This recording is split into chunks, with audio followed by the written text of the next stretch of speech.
Mesdames et messieurs les responsables du M5 RFP, les militants et sympathisants du mouvement,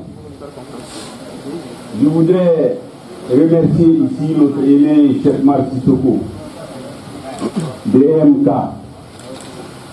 qui, à chaque occasion, commence par l'une des revendications de notre mouvement, la libération de Ismaïla Cissé. Mesdames et messieurs, la conférence de presse d'aujourd'hui a pour vocation d'éclairer les Maliennes et les Maliens de l'intérieur et de la diaspora sur les dernières évolutions de notre combat et ce que nous comptons faire le 10 juillet pour atteindre l'objectif final. Mesdames et messieurs, le peuple malien est arrivé à un tournant de notre lutte. Comme le dirait l'autre, le Nil est arrivé au cœur aujourd'hui. L'objet de la conférence d'aujourd'hui est de réaffirmer sans embâche la raison d'être du mouvement M5 RFP. Cette raison d'être, c'est d'obtenir pacifiquement et démocratiquement la démission du président de la République et de son régime. C'est ça l'objectif du M5 RFP. C'est pour ça que le M5 RFP a été constitué. Vous vous souviendrez que l'imam Mahmoud Diko, l'autorité morale du mouvement, a pesé de tout son poids au regard des diverses sollicitations dont il a fait l'objet pour demander au M5 RFP de proposer en quelque sorte un plan B de sortie de crise. Ce plan B a fait l'objet du mémorandum.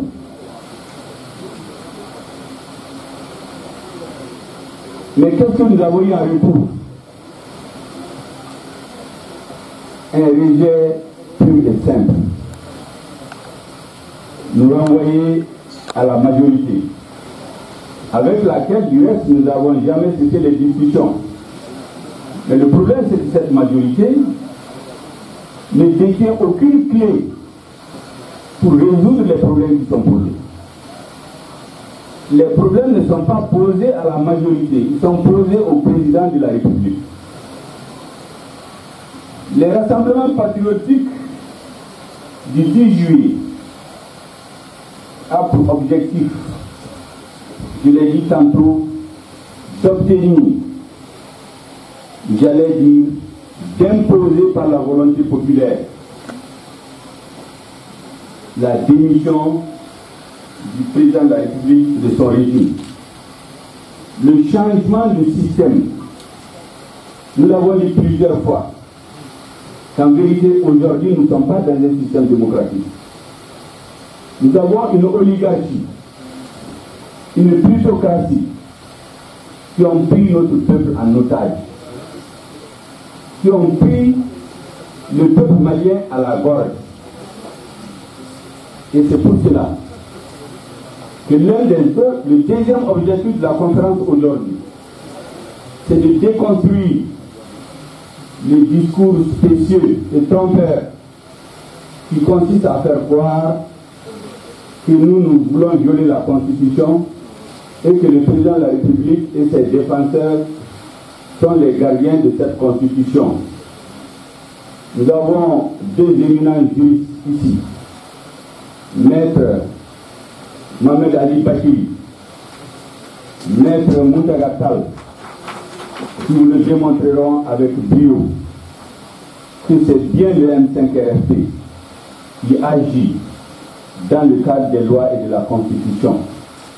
Et que c'est bien le président de la République et son régime qui travaillent en dehors de la Constitution, qui violent tous les jours les lois de la République. Mon aîné, je viens de vous en donner une illustration. Un Sénat qui n'est pas installé, une constitution qui n'est pas révisée, on commence déjà à distribuer les postes. Mesdames et messieurs, la déconstruction de ce discours nécessite quelques mises au point avant que les vrais spécialistes ne mettent les pieds dans le plat. Vous vous souviendrez que il y a quelques jours, l'un des éminents magistrats de la République du Mali, l'ancien président de la Cour suprême, a indiqué très clairement que demander la démission du président de la République est un droit du peuple. Le président de la République, les institutions, la Constitution ne peuvent pas être au-dessus du peuple. Mais avant, on se souviendra, et tous les étudiants, tous les lycéens le savent quand vous les demandez au Mali. La démocratie, c'est quoi? Tout le monde vous le dit, c'est le gouvernement du peuple, par le peuple et pour le peuple. Mesdames et messieurs, une autre définition de la démocratie à laquelle tout le monde a accès, c'est quoi sa démocratie? La définition a été donnée depuis plusieurs siècles. C'est d'abord, quelle est la source du pouvoir? La source du pouvoir, c'est le peuple. Ce n'est pas Ibeka, ce n'est pas les partis qui le soutiennent.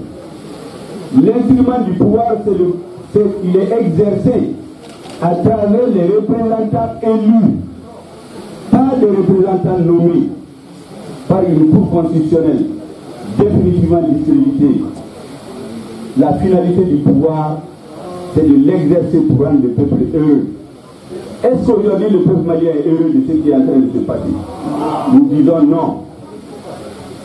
La pratique du pouvoir, mesdames et messieurs, c'est quoi aussi? C'est la vertu. C'est-à-dire que quand on vote des lois, on les applique, on les respecte. Et le rôle du président de la République, c'est dans son serment, c'est de respecter et faire respecter la Constitution. Est-ce qu'aujourd'hui, nous sommes dans un état de vertu? Est-ce que nous sommes dans un état qui respecte les lois qu'il vote? Non. Nous disons non et non.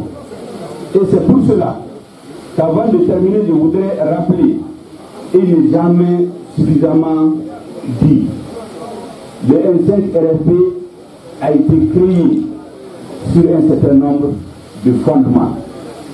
D'abord, nous voulons refonder l'État malien, la refondation de l'État malien. Nous voulons créer un Mali nouveau, Mali quoi, que chacun comprenne que ce n'est pas un nom qui a été donné au hasard à une des composantes du M5 RFP. Nous voulons refonder la démocratie. Nous voulons la sauvegarder parce qu'elle est bafouée aujourd'hui. Nous voulons faire tout cela sur un socle solide. Les valeurs culturelles, les valeurs des sociétés. Autrement dit, sur les fondements sur lesquels repose notre peuple. Voilà la philosophie du M5 RFP. Lorsque vous avez des grandes ambitions de ce genre, vous croyez que c'est des distributions ou des propositions de postes de sénateurs hypothétiques et fictifs qui vont nous détourner de notre lutte, ou des prétendus postes ministériels dans un gouvernement dit d'union nationale? Le M5 RFP a dit clairement qu'il n'est ni demandeur, ni preneur de ces artifices. Et nous sommes fiers que les députés spoliés hier, épousant le combat du M5 RFP, ont réservé une fin de non-recevoir à cette alchimie qu'on voulait leur présenter. Je voudrais, à ce stade, vous dire de prêter une oreille attentive pour comprendre qu'aujourd'hui, c'est le M5 RFP qui agit dans le cadre des lois et de la Constitution. Et que c'est le président de la République et ses soutiens qui se sont mis hors des lois, hors des constitutions, au-dessus du peuple. Nous disons non et non. Merci bien. Merci beaucoup.